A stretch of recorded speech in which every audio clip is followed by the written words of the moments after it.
Muy buenas noches, amados hermanos. Gracias, hermano, por la oportunidad.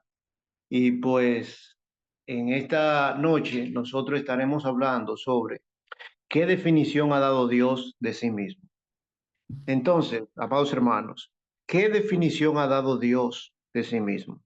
Es el tema que queremos tratar en esta noche. Hay muchas cosas que se dicen de Dios. Cuando pensamos en Dios, estamos tratando de comprender muchos aspectos y como seres humanos, obviamente, nos encontramos limitados porque nuestra mente finita no logra comprender todo lo que es Dios. De hecho, es tan así que para Dios poder revelarse a sus criaturas, tiene que utilizar, echar mano de un término que nosotros conocemos, que es el antropomorfismo. ¿Qué es el antropomorfismo? Atribuirle cualidades humanas a Dios, por ejemplo, que dice que Dios tiene alma, corazón, brazos, ojos, la boca de Jehová, etcétera, etcétera. Esto es impreciso, pero Dios se ha dado a revelar en esta manera para que nosotros podamos conocerle de alguna u otra manera. Porque es normal, lógico y natural que para explicar lo que hay en el más allá, utilicemos términos cotidianos que utilizamos día a día. Por ejemplo, cuando nosotros hablamos sobre el tabernáculo terrenal o el templo, dice que es un símbolo de lo celestial. O por ejemplo, Cristo utiliza el vocablo, voy pues a preparar lugar para que donde yo estoy, ustedes también estén. Y utiliza un vocablo como mansiones. En la casa de mi padre, muchas moradas hay. Y así sucesivamente. No que literalmente haya casas como nosotros la vemos aquí y habitamos en ellas, sino que tiene que hacer la comparación para que nosotros nos hagamos una idea a través de nuestra imaginación de lo que hay en el más allá. Pues algo similar sucede con nuestro creador, Dios. Para poder explicarlo, a veces utilizamos estos términos que cotidianamente estamos acostumbrados a estar relacionados con ellos. Pero hoy nosotros vamos a tratar de ir al texto sagrado y apegarnos lo más posible a las escrituras para poder dar una definición más exacta, inspirada en el texto sagrado, que es las sagradas escrituras. Mis hermanos, ¿qué definición ha dado Dios de sí mismo? Que nosotros podamos comprender como concepto desde la antigüedad, desde que Dios creó al mundo, vemos que se manifiesta a sus criaturas y lo hace a través de su voz audible, hablando directamente, persona a persona, con su creación. En este caso, la creación cumbre, el hombre y la mujer. Y el texto sagrado inicia, en el principio creó Dios los cielos y la tierra. Bueno, en el texto hebreo diría algo contrario a lo que nosotros leemos hoy. En principio creó Dios los cielos y la tierra, porque el principio es Dios. Entonces, la escritura no puede iniciar así por cuestiones lógicas. Mis hermanos, cuando pensamos en el concepto Dios, hay muchos dioses humanos que nosotros podemos ver que han existido a través de la historia y que son mitos que con el tiempo se desvanecen. Hablamos de muchos dioses que aún en los tiempos bíblicos rivalizaban con nuestro creador, pero en la mente humana, no en la infinita sabiduría y en la sapiencia y en la omnisciencia y omnipresencia de nuestro creador, sino en la mente finita humana se creaban dioses, como lo explica el libro de Jeremías y otros libros, Isaías, hablando de que van, cortan el leño al bosque y hacen eh, un, una estatua con el mismo leño y luego se postran delante de ellos y dice, tú me creaste. Y así no hay diferencia con esos tiempos con el día de hoy. porque hoy hay personas que sí se postran ante ciertas imágenes de yeso para también darle adoración. Muchos se postran ante ciertos dioses falsos, como la mal llamada Virgen María, etcétera, y otros santos.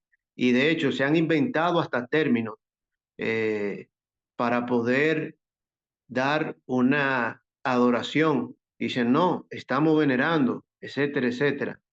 Pero estos términos son inventados que no aparecen en el original. Por ejemplo, la palabra proscuneo, que se traduce como adoración, no tiene esta concepción que le dan y esta connotación estos grupos que quieren a la mala imponer sus ideas.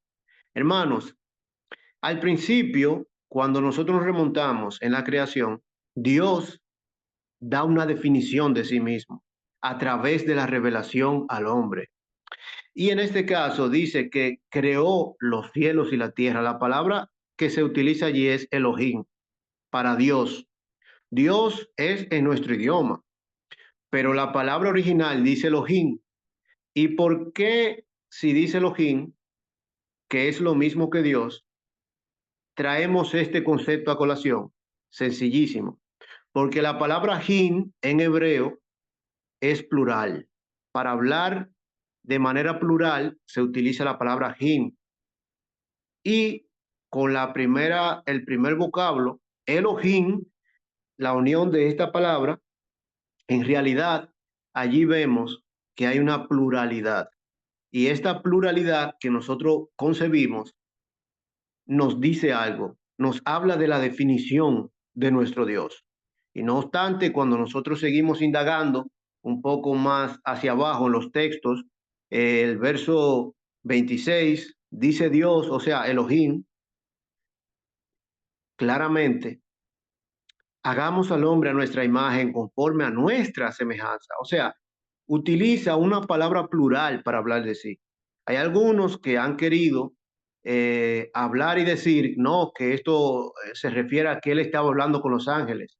Esto es falso porque nosotros no fuimos hechos a imagen y semejanza de los ángeles, sino de Dios. Entonces, de plano, nosotros descartamos eh, esta, este argumento que se hace a favor para probar que no, que Dios en realidad no es una pluralidad, sino una singularidad o unidad en uno. Pero no es así, mis hermanos. Nosotros no vamos a comprender todo lo que la Biblia dice con respecto a la manifestación o cómo Dios se manifiesta y se evidencia a través de la palabra y de milagros y de diversas maneras. Nuestra mente, quiero que entiendan que nuestra mente se encuentra muy limitada para comprender quién es Dios. Nuestra mente no está en la capacidad de comprender quién es Dios en su totalidad. Cuando nosotros vamos al trasfondo, sí hay muchos conceptos básicos que nosotros podemos aprenderlo y entenderlo, pero la palabra Dios en griego, ya hablando, no en hebreo, sino en griego, es un vocablo claramente que es equivalente al que se utiliza en el Antiguo Testamento para hablar de este ente. Y podemos decir que la palabra Dios también está relacionado con la deidad. La deidad nos habla de todo lo que es Dios. Y vamos a ver qué es Dios, cómo se define él mismo. Entonces existe un único Dios excelso, pero también ese Dios es eterno y majestuoso, hermanos, que es espíritu purísimo, por decirlo así, es todopoderoso, es una persona sumamente justa, pero también santa, y sobre todo es infinito, infinito en su ser. Entonces, ese Dios que nosotros estamos hablando, que es excelso, que es eterno, que es majestuoso y es puro y todopoderoso, Y también podemos agregar que es omnisciente, o sea, está en todos los lugares, es omnipresente y también todo lo ve. Y no obstante, conoce todas las cosas porque tiene presciencia, por decirlo así. Este único Dios está en tres divinas personas, hermano. Repito, este Dios, único Dios, que la Biblia llama, lo llama deidad y que en el Antiguo Testamento lo llama Dios, está en tres divinas personas, que son el Padre, el Hijo y el Espíritu Santo. El único Dios no es tres sustancias o tres esencias. Claro que no, de ninguna manera.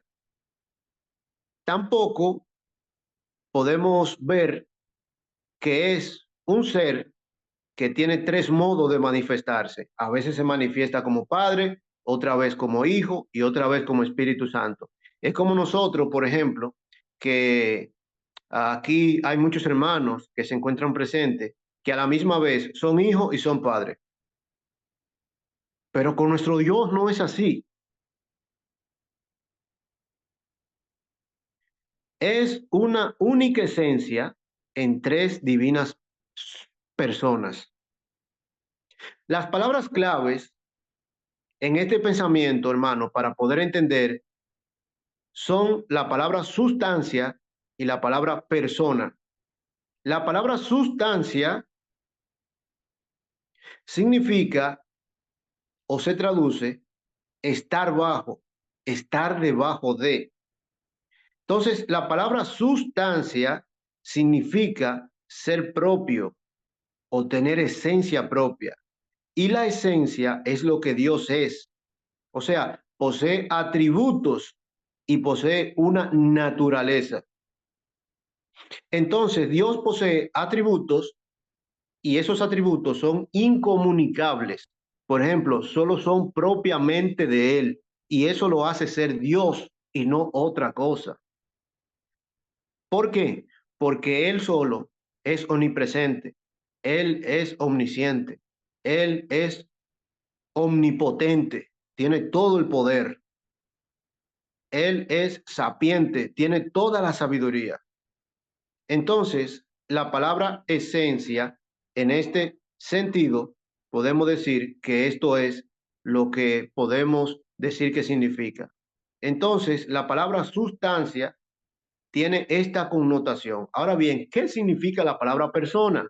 Porque decimos que este Dios es o hay tres divinas personas.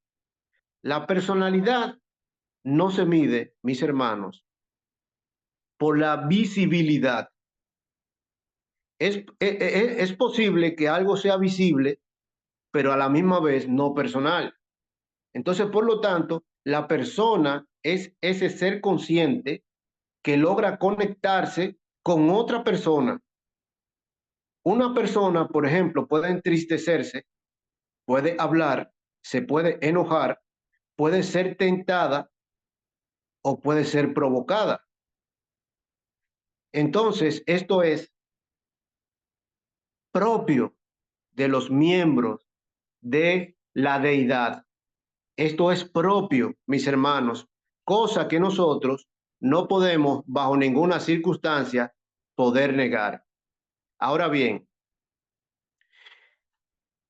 cuando hablamos de la palabra persona, traemos a colación ciertos conceptos que son importantes que nosotros debemos comprender para poder entender la naturaleza de nuestro Dios o cómo nuestro Dios se define a sí mismo.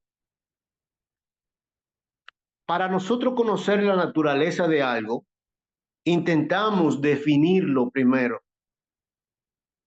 Entonces, definir es un vocablo que significa establecer los precisos límites.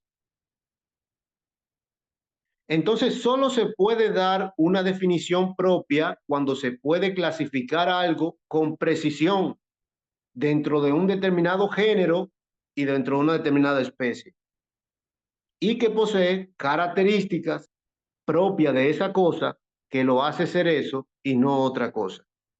Por ejemplo, ¿cuál es nuestra esencia como seres humanos? Para que me puedan comprender mejor. Nosotros somos diferentes, pero tenemos la misma esencia, o sea, somos de la naturaleza humana. Es probable que si alguna hermana de la que está aquí presente, de nuestras jóvenes, que luego se case, la probabilidad de que pueda tener un hijo y no eh, una vaca, o por decirlo así, un cerdito, es de 100%. No puede, ¿por qué? Porque en su sustancia, en su esencia, es humana.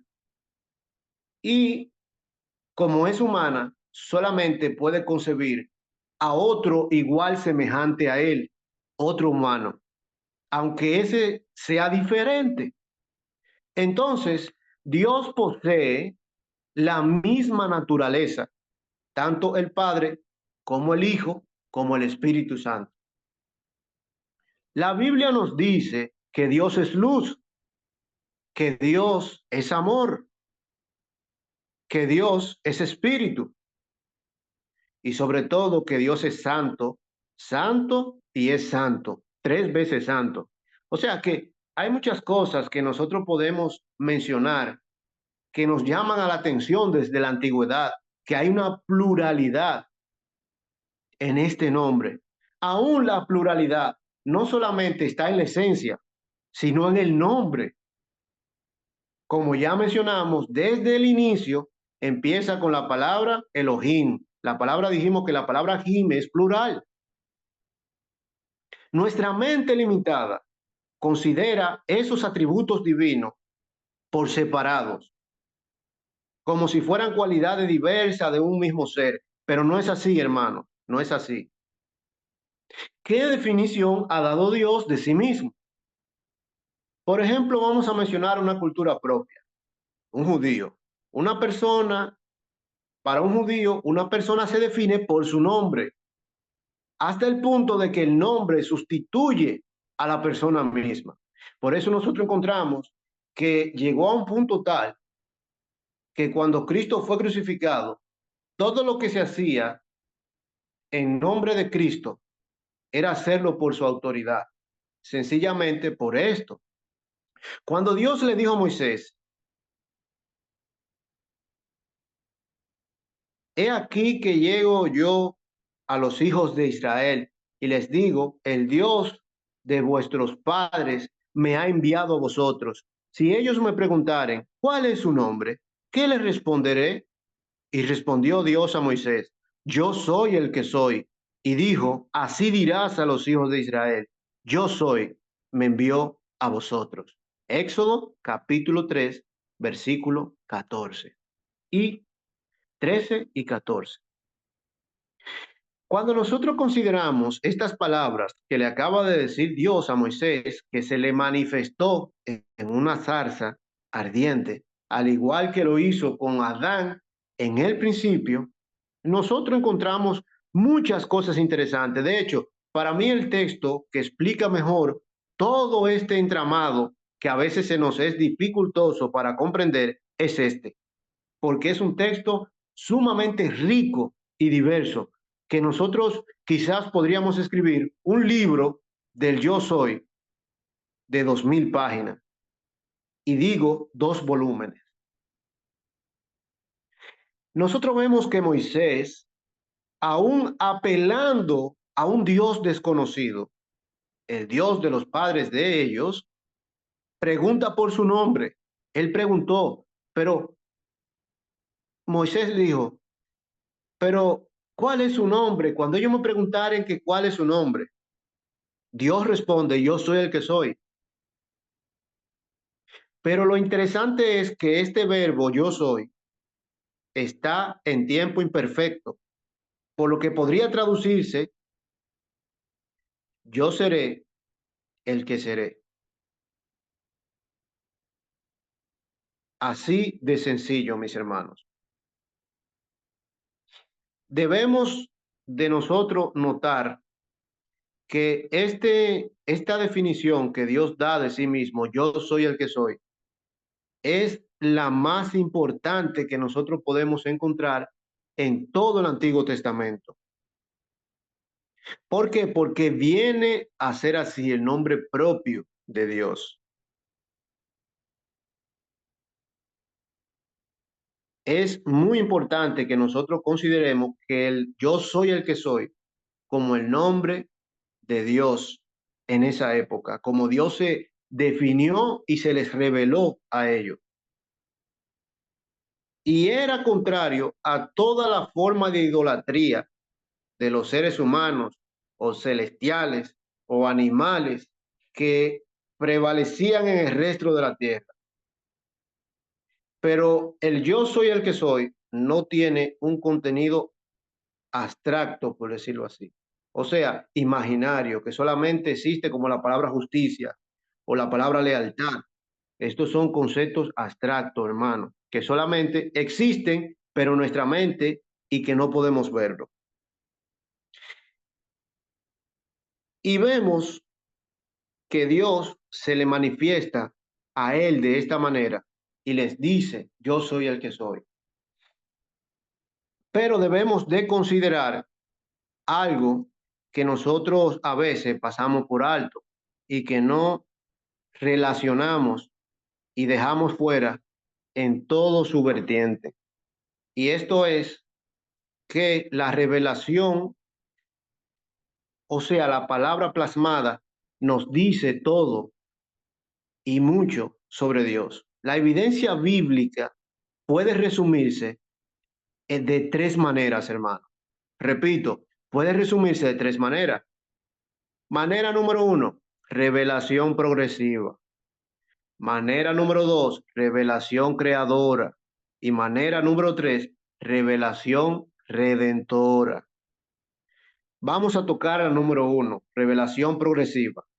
La revelación progresiva nos dice a nosotros que todo el Antiguo Testamento muestra de manera progresiva, aunque no de manera inmediata, una palabra que nosotros utilizamos a diario, que es la palabra Trinidad. El Antiguo Testamento muestra de manera progresiva, no de manera inmediata como el Nuevo Testamento, esta palabra. Por ejemplo, ya vimos en Génesis capítulo 1, el versículo 1, versículo 2, versículo 26, versículo 27, el capítulo 11 que dice Dios, bajemos, descendamos, confundamos. Por ejemplo, texto como Zacarías capítulo 3 nos habla de esta pluralidad en Dios, pero que el Antiguo Testamento se vio envuelto en mucha confusión, por decirlo así, en cuanto a la manifestación per se de lo que es Dios, porque conocían una fase solamente y no lograban comprender la obra redentora que se estaba llevando a cabo. Ahora bien, la revelación creadora nos dice que estos tres miembros que acabamos de mencionar, que por ejemplo el Padre, el Hijo y el Espíritu Santo, crearon todas las cosas, crearon el universo y es el resultado del acto creador de Dios. Por ejemplo, cuando dice el Génesis 1:1, en el principio creó Dios los cielos y la tierra. La palabra Dios dijimos que está en plural allí. Y si no está hablando de manera implícita, entonces es que nosotros no queremos ver por nuestros propios ojos. Es como que yo esté hablando con el hermano Jesús, quiera transmitirle algo y de repente empiece a hablar como por señas, pero el hermano está entendiendo lo que yo le estoy diciendo, pero no en su totalidad. Algo similar sucede con el Antiguo Testamento y la relación de Dios con los hombres. Pero vemos que la tercera revelación es la revelación redentora, donde nuestro Dios se ha complacido mostrarse en la redención efectivamente en las tres personas. Y eso está clarísimo, porque cuando nosotros leemos Mateo capítulo 11, por ejemplo, donde Pedro hace un relato en Segunda de Pedro, capítulo 1. Dice Pedro, hablando de lo que él vio y escuchó, que cuando Cristo se transfiguró, del cielo se escuchó una voz que dijo, este es mi Hijo amado, a él oíd. Pero también encontramos esta revelación de manera directa y redentora en el bautismo de Cristo. También se escucha esta voz y se ve el Espíritu Santo descendiendo como paloma. Y no obstante, podemos decir que los que estaban ahí escucharon la voz de Dios. Pues si no la escucharon, necesitan o necesitaban ir al psiquiatra, porque nosotros sabemos distinguir una cosa de otra. Y es lo que realmente Pedro nos dice a nosotros. Él dice que estuvo ahí y que lo escuchó. Es como parafraseando lo que dice Pedro, bueno, yo no estoy loco porque yo estuve ahí, yo lo escuché.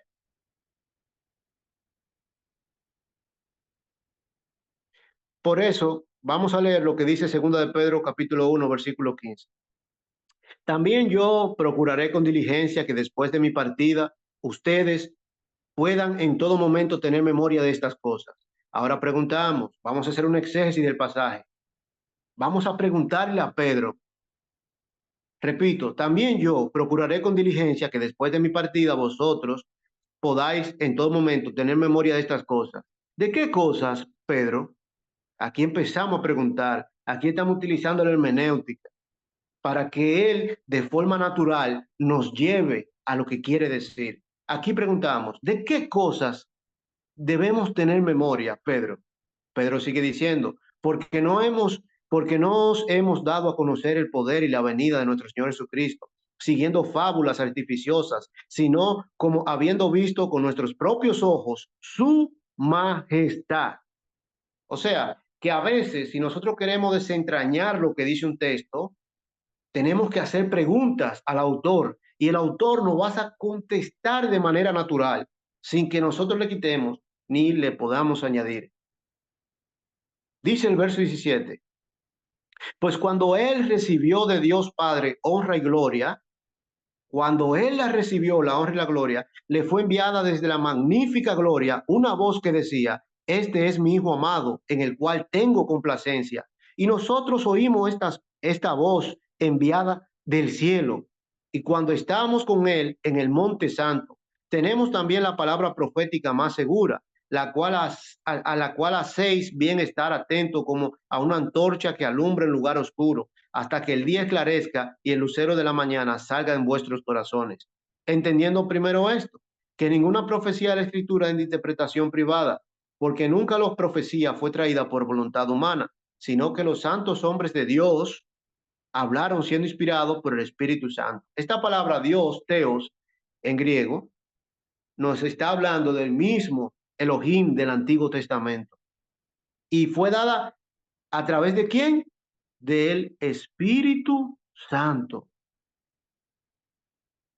Mis hermanos, esta es la definición correcta. La definición correcta es que Dios es deidad y que tiene una naturaleza divina y que esa naturaleza la poseen varias personas que se encuentran dentro de esa deidad. No son tres dioses, pues diríamos que el que tiene esta afirmación está equivocado. Nosotros no creemos en el politeísmo, pero Dios es uno y no más de ahí. Ahora bien, nosotros vemos que todo esto, nuestro Dios, tiene el conocimiento de todas las cosas.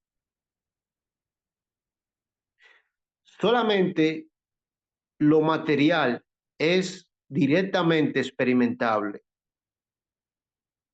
Nuestro conocimiento de las cosas depende del mundo que abarca nuestro sentido. Y solamente lo material es directamente experimentable, lo que yo puedo tocar, lo que puedo ver, lo que puedo palpar. Entonces, De ahí la idea de que a nosotros nos resulta imposible el formarnos una idea propia y adecuada de lo espiritual. Es sumamente difícil.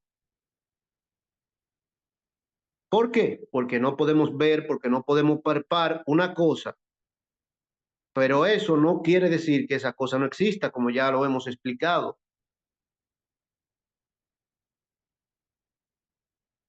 El hecho de que nosotros nos encontramos en este mundo material no nos da derecho a nosotros negar la posibilidad de otro mundo que nosotros lo llamamos espiritual.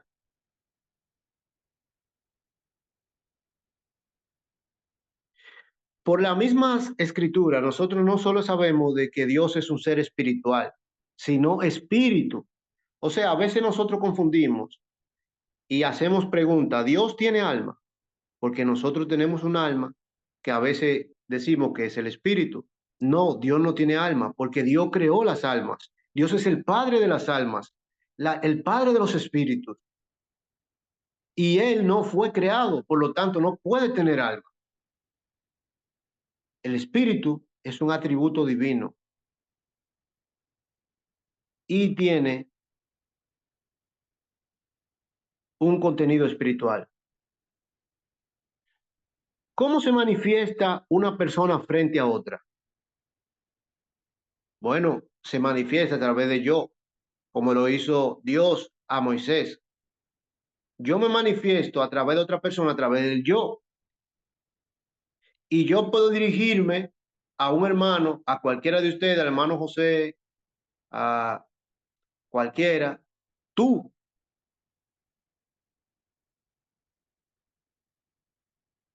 o puede referirse a él. Por ejemplo,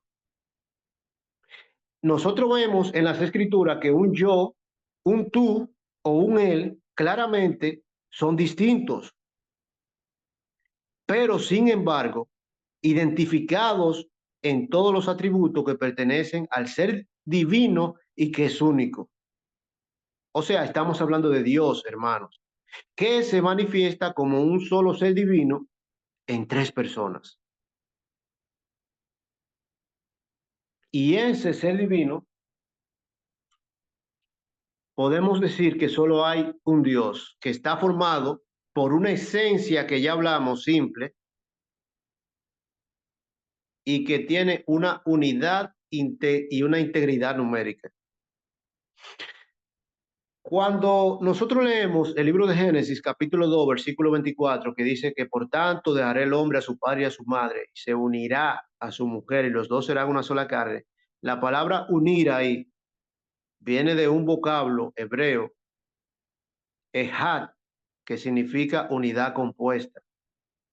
O por ejemplo, cuando vemos que este mismo texto, es paralelo en este vocablo, en esta palabra, a Deuteronomio 6:4, el Shema hebreo, que dice, oye Israel, nuestro Dios, un Dios es. La palabra uno ahí es Edad, que se traduce como unidad compuesta.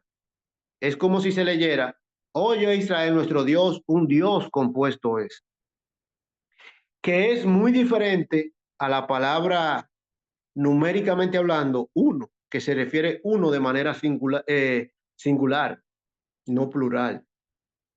Hay una gran diferencia en cuanto a eso se refiere, mis hermanos. Entonces, el Dios único existe eternamente como tres personas distintas. Y eso nosotros a veces lo conocemos como unión, por ejemplo, en el mismo Cristo, unión de la hipóstasis o hipostática, que quiere decir en el caso de Cristo que tiene dos naturalezas, una humana, una divina. Dentro de este Dios, nosotros podemos encontrar que hay una persona que se hace llamar Padre, otra Hijo y otra Espíritu Santo, y que estas tres están en calidad de un Dios, como lo hemos visto. No vamos y no hay necesidad de citar textos porque hemos citado algunos que son relevantes, pero si nosotros empezamos a ver en qué texto de las Escrituras encontramos la diferencia en estas distintas personas, tendríamos que tomar varias horas para poder recopilar todos estos textos de tantos que hablan. Entonces, dentro de esta deidad hay diferencias notables. Cada una posee, por decirlo así, funciones distintas o roles distintos, aunque en naturaleza tengan la misma esencia o la misma sustancia.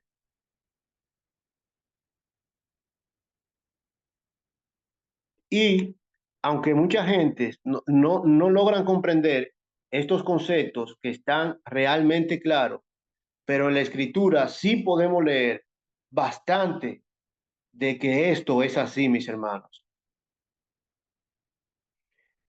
Y ese Dios se dio a conocer y se reveló a través de nombres. Hoy nosotros conocemos varios nombres de esos, de los cuales hay uno que queremos desmontar un mito. Queremos dejar claro en esta noche que aunque no tenemos objeción a ese nombre, o sea, podemos aceptarlo, pero no es lo correcto. Y vamos a explicar por qué. En nuestras Biblias, tanto en el Antiguo Testamento, nosotros podemos leer de un vocablo, Jehová. Hermanos, debemos comprender que este vocablo no es un vocablo que se utilizaba en el primer siglo para hablar del Dios creador o que se utilizaba en el Antiguo Testamento para hablar del Dios creador. Apenas se empezó a utilizar en el siglo XIV, siglo XV. Ahora vamos a desarrollar de manera breve el por qué. No nos daría este espacio de presentación para nosotros poder abarcar todo lo que queremos hablar con respecto al tema, pero sí, de forma sintetizada, podemos tocar los puntos claves. El idioma hebreo, hermanos, se escribía con consonantes desnudas, no existían las vocales. Repito, la palabra A, E, I, O, U no existía en el idioma hebreo. No hay manera de que nosotros ni los estudiosos puedan probar eso porque no existía. El idioma hebreo solamente poseía consonantes desnudas, hermanos, y tenía un sonido fónico y también, no obstante, una pronunciación propia de ese idioma, que se transmitía oralmente por los rabinos. Y eso sucedía en los tiempos bíblicos. Pero con el tiempo, el hebreo cayó en desuso y prueba de ello está que para el siglo primero, aún el Nuevo Testamento se escribe en qué? En griego, koiné, y no en hebreo, a pesar de que los apóstoles y los primeros discípulos de Cristo y lo que los rodeaban hablaban qué? Hebreo. Tan solo en el siglo sexto, como ya hemos explicado, de nuestra era para el año 600, empezaron a surgir algunos eruditos del idioma hebreo, llamado masoreta, que significa tradición. Y ellos empezaron a establecer un sistema de puntos y señales para representar las vocales. ¿Por qué? Porque el idioma iba en constante evolución. ¿Qué quiero decir con esto? ¿Quiénes eran los masoretas? Vamos a ver. En el curso que nosotros damos los viernes, estábamos empezando a hablar de introducción y en la introducción a la Biblia hablamos de cosas bastante interesantes que un cristiano secular debería de saber. Por ejemplo, cuántos libros tiene la Biblia, cómo está dividida, pero hubo una aportación interesante que hicieron algunas personas. Hubo una persona que se tomó la tarea de dividir el Antiguo Testamento en capítulos porque esa división no existía. Los capítulos no existían. Tú no podías decir, bueno, vamos al capítulo tal del libro de Génesis. No, no existía. Existía otra cosa para el hebreo, que en este caso podríamos decir era una división del mismo libro que tenía. Vamos al libro cuarto, la sección 4, por ejemplo. Pero este hombre empezó a dividir el Antiguo Testamento en capítulos. Luego vino otro hombre y dividió la Biblia en versículos. Esto nos facilitó la vida, porque no se le introdujo al texto sagrado, pero sí, por razones de tiempo, nosotros vamos y citamos y vemos, y ahí está lo que queremos buscar, porque ya está enumerada. Entonces, esta división de entre capítulo y versículo no existía en un tiempo cuando se escribieron las cartas paulinas, los evangelios, el Antiguo Testamento, pero estos hombres hicieron ese aporte tan importante, nos facilitó la vida. Es como cuando tú estás en tu casa, que estás leyendo y de repente algo te parece interesante. Oh, mira qué interesante, y lo tachas o lo subrayas para encontrarlo en otro momento porque te parece interesante. Pues eso eran los masoretas. Los masoretas empezaron a tachar y a poner una serie de puntos en el texto sagrado. ¿Y qué pasa? Que había un nombre que era conocido como el tetragramatón o el tetragrama, que constaba de 4 letras, que era la Y, la H, la B y la H nuevamente. Estas 4 letras eran el nombre de Dios. ¿Por qué? Porque eran letras consonantes desnudas que no poseían vocales. Entonces, esas 4 letras solamente los judíos, o por decirlo así, los hebreos que vivieron en los primeros años, cuando Moisés dio la ley, etcétera, sabían pronunciar ese nombre. Y era una pronunciación perdida porque ellos decían que no podían pronunciar el nombre de Dios en vano. Por lo tanto, tachaban el nombre sagrado y abajo ponían Adonai, que significa Señor, o Kyrios, que significa Señor, y le ponían un asterisco, que eso significaba lo que se debe leer, simplemente porque ellos decían que podían tomar el nombre de Dios en vano. En el siglo sexto se agregan las vocales y se pronuncia por primera vez el nombre Jehová, pero ese nombre no existía.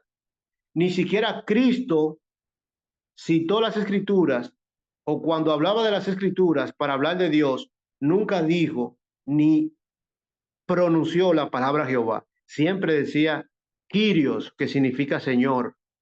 Y prueba de ello está todas las veces y todos los documentos que tenemos en el Nuevo Testamento. Entonces es una pronunciación perdida y es equivocado nosotros poder afirmar que la pronunciación actual que nosotros tenemos hoy es la misma que de los tiempos bíblicos. Y como ya dijimos, por diversas razones, porque hubo una acentuada declinación del idioma hebreo que se empezó a usar menos. Y en consecuencia, pues el mismo pueblo hebreo perdió su pronunciación. Entonces, en hebreo, ya vimos que esta palabra kerib significa lo que se debe leer. Y eso era lo que se colocaba debajo del nombre sagrado, que hoy tiene una pronunciación perdida. Pero no podemos pasar por alto de que ese nombre, Dios, Cristo mismo lo dio a conocer en San Juan capítulo 17. Entonces, como ya habíamos mencionado, yo personalmente no tengo ninguna objeción a que nosotros podamos decir Jehová. Yo no tengo problema con eso, hermanos.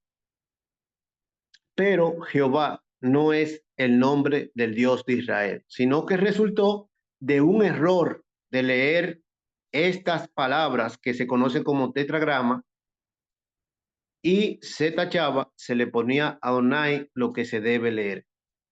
Pero antes de esa época, los masoretas solo colocaban las señas vocálicas debajo de estas 4 letras. Simplemente no había otra cosa, mis hermanos. Entonces, eso era lo que se colocaba y era lo que se debía leer. Entonces, tú no puedes querer restaurar algo que nunca existió.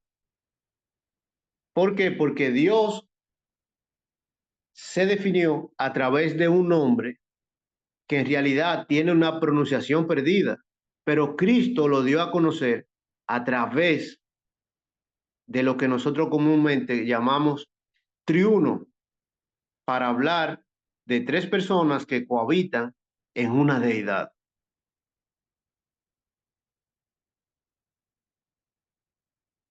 Mucha gente quiere hacerlo así, pero no es verdad ni es cierto. Y aquellos que nosotros mencionamos son nuestros amigos testigos de Jehová, en este caso. Pero debemos preguntar, ¿habrá sido el nombre de Jehová el primero en aparecer en la Biblia? La palabra Jehová, no, porque como hemos visto en el primer capítulo de Génesis, menciona 28 veces el nombre de Dios, o sea, Elohim, y no otro nombre, sino este, mis hermanos. En la Biblia nosotros podemos encontrar más de 7 nombres para Dios, dentro de los cuales encontramos por pronunciación propia de su propia boca la palabra yo soy o este nombre, entre otros como Sabaoth, Kyrios, Señor, y así sucesivamente. Nosotros podemos encontrar un sinnúmero de nombres que se le atribuyen a Dios, pero ya ha venido Cristo, la definición del nombre que él da es Padre. De hecho, en la Gran Comisión dice claramente cómo debe la persona ser bautizada. No que sea una fórmula de palabra, sino una relación. Nosotros nos bautizamos para entrar en una relación con todo lo que es Dios. La palabra ahí, bautizándolos en el nombre del Padre, del Hijo y del Espíritu Santo, no es una fórmula de palabra que nosotros mencionamos al bautizar. ¿Por qué? Porque el mismo texto nos dice que la palabra en griego, eis, dentro de, significa que nos bautizamos para entrar en una relación con todo lo que es Padre, con todo lo que es Hijo y con todo lo que es Espíritu Santo, con todo lo que es deidad.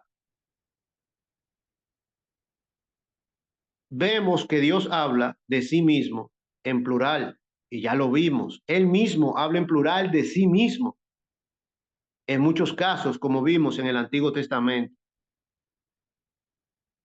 Y se llama a más de una persona como Dios. Por ejemplo, cuando leemos el Salmo capítulo 45, versículos 6 y 7, encontramos, tu trono, oh Dios, es eterno para siempre. Cetro de justicia es el cetro de tu reino. Has amado la justicia y aborrecido la maldad. Por tanto, te ungió Dios, el Dios tuyo, con óleo de alegría, más que tus compañeros. Pero también vemos que cuando el texto paralelo del Salmo 45 es Hebreo capítulo 1, versículo 8 y 9, donde dice la misma verdad aplicándola al Hijo y al Padre. En conclusión, amados hermanos, hay mucho de lo que nosotros podemos mencionar sobre lo que, cómo Dios se define a sí mismo. Hablar de los atributos, hablar de el conocimiento de Dios y de otras cualidades nos tomaría mucho tiempo, pero yo creo que sobre la definición que ha dado Dios de sí mismo o cómo Dios se ha manifestado al hombre, es claro, preciso y conciso en las escrituras. Hay cientos de ejemplos, a veces Dios hablando al hombre para definirse a sí mismo, otras veces de manera indirecta el hombre diciendo lo que piensa sobre Dios, pero que ha tenido la relación con Dios, como Moisés, como Adán, como Noé y como grandes hombres. Y sobre todo tenemos el texto inspirado, pues como vimos, Pedro dice que la escritura no es de interpretación privada. Y primero pone el ejemplo hablando sobre el evento que sucedió y la voz que él escuchó. Y dijo, entendiendo primero esto, que la escritura no es de interpretación privada. La expresión no es de interpretación privada, no se ha de entender que es para que alguien la interprete, no. Se refiere de que el hombre no puede poner a sí mismo sus propios pensamientos o su parecer en las escrituras. Esto es lo que significa que no es de interpretación privada, pues él mismo dice que él escuchó la voz y atendió y la oyó. Y por lo tanto, él dice que a pesar de que vio y que escuchó, dice que tiene algo más seguro, que es la palabra profética, oye, comúnmente llamado las sagradas escrituras. Para nosotros poder conocer y definir a nuestro Dios, nos basta con ir a las escrituras. Con esto es suficiente para poder establecer lo que Dios quiere decir de sí mismo. Mis hermanos, ha sido todo por esta noche. Muchas gracias por su atención. Pues yo he concluido en esta noche con el estudio de la palabra, esperando que haya sido de gran bendición para cada uno de ustedes. Muchas gracias y buenas noches.